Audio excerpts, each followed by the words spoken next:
All right, welcome to the Explainer. You ever wonder what actually happens when a real-world problem, a problem you see every day, lands on your city's doorstep? Well, today, we're going to do just that.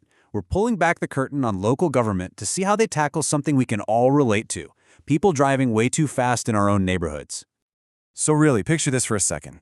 Your street, right? The one where your kids are supposed to be riding their bikes, but it feels more like a speedway. You complain, maybe you even sign a petition, but then what? What can a city council actually do to slow things down? We're about to see exactly how this whole thing plays out in a real city council meeting in Youngsville, Louisiana. Okay, so our story takes us to a place called Sugar Mill Pond. Now, this is a community that was specifically designed to be walkable, with shops and schools and parks all close by. But that very design has created a classic conflict.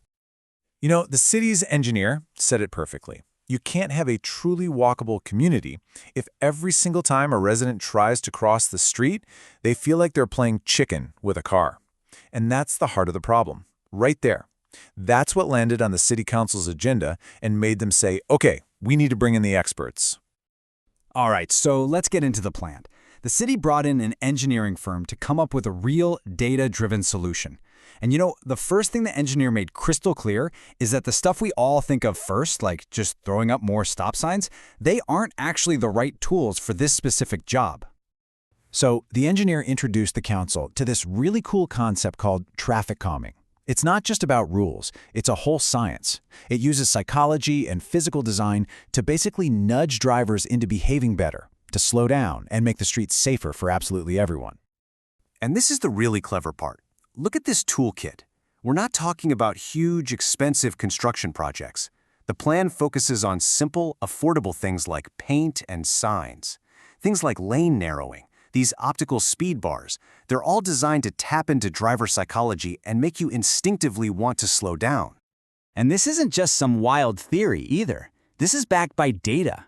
The engineers showed them that something as simple as painting a white line on the edge of the road, just to make the lane feel a little bit tighter, has been proven to cut average speeds by 5 to 7 miles per hour. I mean, think about that. A little bit of paint has a real, measurable impact. Of course, this brings up the big question, the one everybody's thinking. If you want to slow cars down, why not just install speed bumps, right? It seems so obvious. Well, the engineer had a very, very clear answer for that one. I mean, come on, it's what we all think of first, isn't it? A big ol' speed bump in the road. It seems like the most guaranteed way to force people to hit the brakes.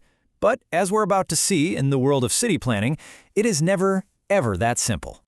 And this slide just perfectly lays out all the hidden trade-offs. Yep, speed bumps slow people down, but they also create constant noise. Just imagine work trucks and trailers banging over them all day. They slow down fire trucks and ambulances when every second counts. They can screw up drainage and damage the pavement. And, let's be honest, as the engineer pointed out, everybody wants a speed bump on their street until it's right in front of their house. So the expert plan is on the table. And now the meeting opens up to the people who actually live there, the residents of Sugar Mill Pond. This is where the engineering data and the design schematics meet the real, raw human experience of the neighborhood. And right away, one resident stood up and shared this incredibly powerful and, frankly, heartbreaking story from his own childhood to show everyone what's really at stake. It's just a sobering reminder that this isn't about convenience. It's about preventing a tragedy that can change a family's life in the blink of an eye. But then you had another resident, an educator, who spoke up in strong support of the plan. She didn't just see it as a fix for a problem. She saw it as a way to finally realize the original dream for the neighborhood. A place where kids could actually be kids, safely riding their bikes to school and the park. But of course, not everyone was sold on the idea. One gentleman made a really good point. He argued that engineering can only do so much. He believed that once the novelty of all these new lines and signs wears off, people will just go right back to speeding. For him, the only real long-term solution is consistent, strict police enforcement, writing big tickets.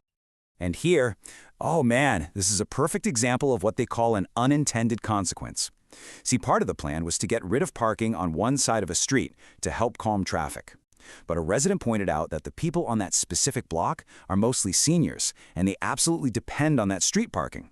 So solving the speeding problem would create a brand new massive problem for them. So what do? You've got the expert's plan. You've got passionate and sometimes conflicting feedback from the very people who live there. What does the council do? Well, they don't just vote yes or no. They do what local governments do best. They find a path forward, one step at a time. And this really shows you how local government actually works. It's all about making steady progress. The mayor announced they would immediately install one of the key crosswalks. That's step one. For the rest of the big plan, they'd get cost estimates and, crucially, keep talking to the neighborhood about the tricky parts, like that parking issue. It's not a giant leap. It's an incremental approach. And really, this single hour of a single city council meeting tells you everything you need to know about how your local government actually works. It's a constant, delicate balancing act. They're weighing expert advice against the real-world experiences of residents, all while keeping an eye on the budget and trying desperately to solve one problem without accidentally creating 3 new ones. Look, these kinds of conversations are happening in towns and cities everywhere, every single month. The solutions are almost never simple or easy, but this is how our communities are shaped, one crosswalk, one debate at a time. So it makes you wonder, right? What conversations are happening in your town that you might be missing out on? Thanks for joining us.